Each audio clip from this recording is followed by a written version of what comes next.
আসসালামু আলাইকুম। আশা করছি আপনারা সবাই অনেক অনেক ভালো আছেন এবং সুস্থ আছেন। আপনারা প্রচুর কমেন্ট করেছেন।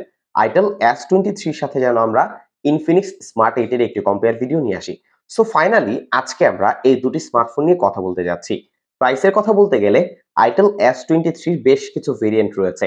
আজকে আমাদের কাছে স্মার্টফোনটির 8GB RAM 128GB ROM এর ভেরিয়েন্ট রয়েছে, যার বর্তমান প্রাইস হচ্ছে ৳11,490। অপরদিকে রয়েছে স্মার্ট 8, এটার বর্তমান প্রাইস ৳10,099। সো ভিউয়ার্স, প্রাইস যেহেতু খুবই কাছাকাছি, এই মুহূর্তে দাঁড়িয়ে এই দুটি স্মার্টফোনের মধ্যে কোন স্মার্টফোনটি আপনাদের জন্য বেটার হবে আজকে পুরো ভিডিওতে আপনাদেরকে জানানোর চেষ্টা করব। আশা করছি শুরু থেকে শেষ পর্যন্ত মনোযোগ সহকারে ভিডিওটি দেখবেন, তাহলে হয়তো বুঝেই যাবেন যে কোন স্মার্টফোনটি আপনার জন্য বেটার হবে। সো কথা না বাড়াই, চলুন শুরু করব আপনাদের ভিডিও। আপনারা দেখছেন আপনাদের প্রিয় channel JK BD YouTube channel. আজকের এই দুটি স্মার্টফোন আমাদের কাছে পাঠিয়েছে মদিনা টেলিকম। তাদের কাছ থেকে এই দুটি স্মার্টফোন আপনারা যদি পারচেজ করেন, সেই ক্ষেত্রে কিছুটা মূল্য ছাড় পাবেন এবং কিছু উপহারও পেয়ে যাবেন। সো অবশ্যই আমাদের ভিডিও ডেসক্রিপশন বক্সটা চেক করবেন এবং হ্যাঁ, আমাদের চ্যানেলের রেফারেন্স দিতে কিন্তু একদমই ভুলবেন না। প্রথমেই আলোচনা করব এই দুটি স্মার্টফোনের ব্যাটারি ব্যাকআপ নিয়ে। ব্যাটারির ক্ষেত্রে দুটি স্মার্টফোনে আমাদেরকে অফার করছে 5000 mAh এর ব্যাটারি। বক্সে আপনারা 10 ওয়াটের চার্জার পেয়ে যাবেন এবং দুটি স্মার্টফোনের মধ্যে যেহেতু টাইপ সি চার্জিং পোর্ট ব্যবহার করা হয়েছে, সেই অনুযায়ী দুটি স্মার্টফোনকে যখন আপনারা চার্জ করবেন, সেই ক্ষেত্রে ফুল চার্জ হতে মোটামুটি 2.5 থেকে 3 ঘন্টার মতো একটা সময় লাগবে দুটি স্মার্টফোনের ক্ষেত্রেই। এবং দুটি স্মার্টফোন যদি আপনারা 90 হার্টজ ইউজ করেন, সেই ক্ষেত্রে এভারেজ ইউজে একদিন পার করতে পারবে। তবে হেভি ইউজ করলে একদিনে কিছুটা কম ব্যাটারি ব্যাকআপ পাবেন। তবে নরমালি যদি দুটি স্মার্টফোন 60 হার্টজে ব্যবহার করেন, সেক্ষেত্রে অনায়াসে প্রায় 1.5 দিনের কাছাকাছি একটা ব্যাটারি ব্যাকআপ দুটি স্মার্টফোনই দিতে সক্ষম। পাশাপাশি যদি আপনারা গেম খেলেন, হ্যাঁ, এই দুটি স্মার্টফোন বেসিক্যালি গেমিং এর জন্য না, তারপরেও অনেকে শখে বসে গেম টেম খেলেন।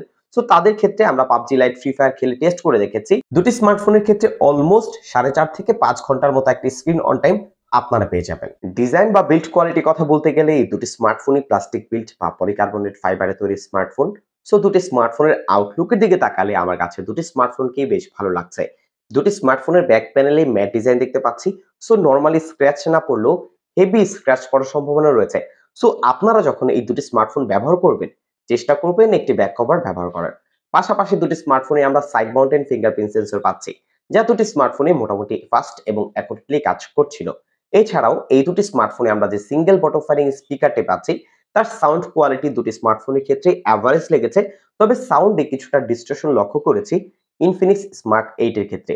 ফুল ভলিউমে কিছুটা ডিস্টরশন এখানে আমরা পাচ্ছিলাম। পাশাপাশি দুটি স্মার্টফোনের মধ্যে প্রায় সব ধরনের পোর্টস এন্ড বাটনগুলো রয়েছে। তবে এই দুটি স্মার্টফোনের মধ্যে কোনো প্রকার সেকেন্ডারি নয়েজ ক্যান্সেলেশন মাইক্রোফোন ব্যবহার করা হয়নি। তবে সাইজের দিক থেকে ইনফিনিক্স স্মার্ট 8 এটা সাইজে কিছুটা বড়। অপরদিকে একটা মিনিমালিস্টিক সাইজ ব্যবহার করা হয়েছে আইটেল S23 এর ক্ষেত্রে। এছাড়াও এই দুটি স্মার্টফোনের যে ফ্রন্ট প্যানেল, সেখানে আমরা মিডল পাঞ্চল ডিসপ্লে দেখতে পাচ্ছি ইনফিনিক্স স্মার্ট 8 এ এবং একটি ইউ নচ ডিসপ্লে দেখতে পাচ্ছি আইটেল S23 তে। যদি আমরা লাইট ওয়েট এর কথা বলি, আমার কাছে দুটি স্মার্টফোনই মোটামুটি লাইট ওয়েটই মনে হয়েছে। অ্যারাউন্ড 180 থেকে 190 গ্রামের মধ্যেই হবে। সো ওয়ান হ্যান্ডে আপনারা ব্যবহার করতে না পারলেও লাইটলি এই স্মার্টফোনটি ধরে রাখতে পারবেন এবং ব্যবহারের ক্ষেত্রে দুটি স্মার্টফোনের ক্ষেত্রেই আপনাদের 2 হাত ব্যবহার করতে হবে। সো এই দুটি স্মার্টফোনের ক্ষেত্রে ডিজাইন বা আউটলুকের দিক থেকে আপনার কাছে কোন স্মার্টফোনটি এগিয়ে রয়েছে, চাইলে আমাদেরকে কমেন্ট করে জানাতে পারেন। পাশাপাশি এখন পর্যন্ত যারা ভিডিওতে লাইক করেননি, এখনই ভিডিওতে লাইক করতে ভুলবেন না। কমেন্ট করে আপনার যেকোনো পরামর্শ জানাতে পারেন। পাশাপাশি চ্যানেলটি সাবস্ক্রাইব করে অবশ্যই আমাদের পাশেই থাকতে পারেন। ডিসপ্লের কথা বলতে গেলে দুটি স্মার্টফোনের ক্ষেত্রেই কিছুটা পার্থক্য আপনারা দেখতে পাবেন। যেমন আইটেল S23 স্মার্টফোনটি আমাদেরকে অফার করছে IPS HD+ রেজোলিউশনের ডিসপ্লে। এখানে 90 হার্টজ পর্যন্ত রিফ্রেশ রেট পাচ্ছিলাম। পাশাপাশি আমার মনে হচ্ছিল এখানে 400 নিটসের পিক ব্রাইটনেস ব্যবহার করা হয়েছে। যেহেতু এক্সাক্ট কোনো তথ্য এখানে আমরা পাইনি। তবে এটা আপনি ইনডোরে খুব ভালোভাবে ব্যবহার করতে পারবেন। তবে আউটডোরে এটার ভিজিবিলিটি নিয়ে কিছুটা প্যারা খাবেন। অপরদিকে ইনফিনিক্স স্মার্ট 8 স্মার্টফোনটা আমাদেরকে অফার করছে IPS HD+ রেজোলিউশনের একটি মিডল পাঞ্চল ডিসপ্লে। এখানেও আমরা 90 হার্টজ এর রিফ্রেশ রেট পাচ্ছি। পাশাপাশি 500 নিটস এর পিক ব্রাইটনেস ব্যবহার করা হয়েছে। এই স্মার্টফোনটিও ইনডোরে খুব ইজিলি ব্যবহার করা যাচ্ছিল। আউটডোরে ভিজিবিলিটির ক্ষেত্রে একটু সমস্যা হচ্ছিল, তবে কাজ চালিয়ে নেওয়ার মতো ছিল। তবে পাশাপাশি রেখে দুটি স্মার্টফোনকে যদি আপনি দেখেন, সেই ক্ষেত্রে ইনফিনিক্স এর ব্রাইটনেস কিছুটা বেশি মনে হবে, এটা খুবই স্বাভাবিক। এছাড়াও এই দুটি স্মার্টফোনের যে ডিসপ্লে প্যানেল, সেখানে ডিরেক্ট উইনার হচ্ছে ইনফিনিক্স স্মার্ট 8, কেননা এখানে আমরা একটা মিডল পাঞ্চল ডিসপ্লে দেখতে পাচ্ছি। এবার আসি এই দুটি স্মার্টফোনের পারফরম্যান্স সেকশনে। হ্যাঁ, পারফরম্যান্সের দিক থেকে দুটি স্মার্টফোনের মধ্যে কিছুটা স্পেসিফিকেশনে মিল থাকলেও র‍্যাম এবং রমের দিক থেকে কিছুটা পার্থক্য কিন্তু এখানে রয়েছে। যেমন itel s23 এই স্মার্টফোনটি অফার করছে 8GB LPDDR4X এর র‍্যাম, পাচ্ছি 128GB রম যা UFS 2.2 স্টোরেজ টাইপ। স্মার্টফোনটির প্রসেসরে ব্যবহার করা হয়েছে ইউনিএসওসি টাইগার T606। স্মার্টফোনটি অ্যান্ড্রয়েড 10 এ রান করছে। অপরদিকে ইনফিনিক্স স্মার্ট 8 অফার করছে 4GB LPDDR4X এর র‍্যাম, পাচ্ছেন 64GB রম যা eMMC 5.1 স্টোরেজ টাইপ। প্রসেসরে সেম প্রসেসরই পাচ্ছি ইউনিএসওসি টাইগার T606। এখানেও অ্যান্ড্রয়েড 13 এ এই স্মার্টফোনটি রান করছে।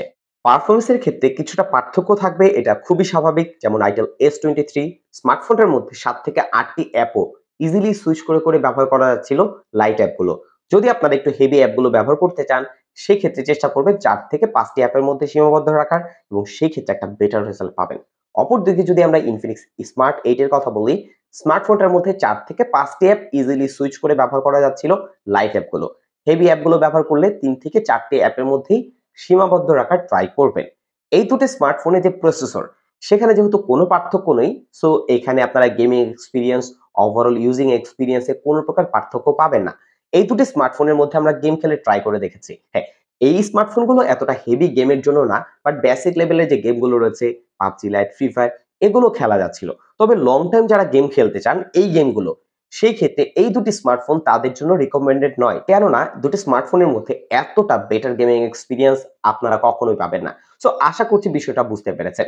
তবে যদি বেসিক লেভেলের ইউজের কথা বলেন সেই ক্ষেত্রে দুটি স্মার্টফোন ইজিলি হ্যান্ডেল করতে পারছিল, কোনো সমস্যা ছিল না। ক্যামেরার কথা বলতে গেলে দুটি স্মার্টফোনের রিয়ার প্যানেলেই আমরা ডুয়াল লেন্সের ক্যামেরা পাচ্ছি। itel s23 মেইন ক্যামেরা হচ্ছে 50 মেগাপিক্সেল, আরো একটি সেন্সর পাচ্ছি। ফ্রন্ট সেলফি ক্যামেরা পেয়েছি 8 মেগাপিক্সেল এবং স্মার্ট 8 স্মার্টফোনটির মেইন ক্যামেরা হচ্ছে 13 মেগাপিক্সেল, আরো একটি সেন্সর পাচ্ছি এবং এই স্মার্টফোনটির ফ্রন্ট সেলফি ক্যামেরা হচ্ছে 8 মেগাপিক্সেল। দুটি স্মার্টফোনের মধ্যে আপনি সর্বোচ্চ 1080 30 fps এর ভিডিও রেকর্ড করতে পারবেন। কোনো প্রকার স্ট্যাবিলাইজেশন এই দুটি স্মার্টফোনে থাকছে না, যা না থাকাটা খুবই স্বাভাবিক। এই দুটি স্মার্টফোনের যদি ক্যামেরা আউটপুটের কথা বলা হয় সেক্ষেত্রে কিছুটা পার্থক্য দুটি স্মার্টফোনের ক্ষেত্রেই দেখতে পাবেন। আশা করছি ছবিগুলো দেখলে আপনাদের একটা আইডিয়া হয়ে যাবে। দুটি স্মার্টফোনের পিকচার কোয়ালিটির যে আউটপুট আমরা পেয়েছি, ডিটেলস এর ক্ষেত্রে তেমন কোনো পার্থক্য দুটি স্মার্টফোনের মধ্যে আমরা পাইনি। তবে কালার স্যাচুরেশনের দিক থেকে কিছুটা স্যাচুরেটেড, কিছুটা পাঞ্চি পিকচার প্রডিউস করছিল ইনফিনিক্স স্মার্ট 8। সো বিষয়টা দেখতে ভালো লাগছিল। পাশাপাশি ডায়নামিক রেঞ্জ, এইচডিআর ব্যালেন্সিং এখানেও ইনফিনিক্স 8 তুলনামূলক কিছুটা বেটার মনে হয়েছে। তবে এতটা পার্থক্য পাইনি। এইচ ডিটেকশনে তেমন কোনো পার্থক্য দুটি স্মার্টফোনের মধ্যে ছিল না। সো রেয়ার প্যানেলে দুটি স্মার্টফোনই মোটামুটি একটা অ্যাভারেজ টাইপের পারফরম্যান্স দিতে পারছিল। ফ্রন্ট ক্যামেরার কথা বলতে গেলে এখানে আমার কাছে কিছুটা বেটার মনে হয়েছে ইনফিনিক্স স্মার্ট 8। এখানে আমরা কালার অ্যাকুরেসিটা বেশ ভালো পেয়েছি। সেখানে itel s23 আমার কাছে কিছুটা ফ্যাকাশে মনে হয়েছে। তারপর আপনারা ছবিগুলো দেখে একটা আইডিয়া পেয়ে যাচ্ছেন। যদিও বাজেট সেগমেন্টের স্মার্টফোন, সো এতটা আহামরি পার্থক্য দুটি স্মার্টফোনের মধ্যেই পাবেন না। প্রাইসের কথা বলতে গেলে এই দুটি স্মার্টফোনের মধ্যে অলমোস্ট 500 টাকার একটা পার্থক্য রয়েছে।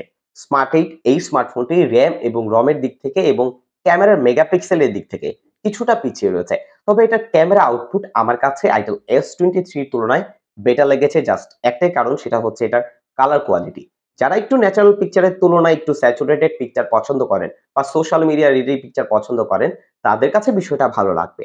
এছাড়াও এই স্মার্টফোনটির মধ্যে ওভারঅল সবকিছুই itel s23 থেকে বেটার ছিল। এই স্মার্টফোনটির কথা বলতে গেলে এই স্মার্টফোনটি র‍্যাম এবং রমের দিক থেকে এগিয়ে রয়েছে। একটি বিষয় ভালো লেগেছে যে এই প্রাইস পয়েন্টে UFS 2.2 স্টোরেজ টাইপ তারা ব্যবহার করেছে। বিষয়টা খুবই ভালো। সো যারা একটু র‍্যাম এবং রম বেশি চান তাদের জন্য itel s23 রইলো, এবং যারা একটু র‍্যাম রম কম থাকলেও চলবে তবে একটা স্টাইলিশ একটা মিডল পাঞ্চল ডিসপ্লে ফোন পারচেজ করতে যাচ্ছেন, সো তাদের জন্য রিকমেন্ডেড থাকবে স্মার্ট 8। বাট হ্যাঁ, এই দুটি স্মার্টফোনই শুধুমাত্র বেসিক ইউজারদেরকে টার্গেট করে নিয়ে আসা হয়েছে। সো আপনারা যারা বেসিক ইউজার আছেন তারাই শুধুমাত্র পারচেজ করবেন। যারা একটু পারফরম্যান্সে পুশ করতে চান, বেশি অ্যাপগুলো ব্যবহার করেন অথবা বেশি গেম খেলতে চান, তারা এই দুটি স্মার্টফোনকে অনায়াসে ইগনোর করতে পারেন, আপনাদের জন্যই ভালো হবে। সো ভিউয়ার্স, এই ছিল আজকের ভিডিও। যদি ভিডিওটির মাধ্যমে আপনি উপকৃত হয়ে থাকেন, ভিডিওতে লাইক করবেন, কমেন্ট করবেন, শেয়ার করতে ভুলবেন না। বিদায় নিচ্ছি আমি জাকারিয়া হাসান পার্থ। আসসালামু আলাইকুম।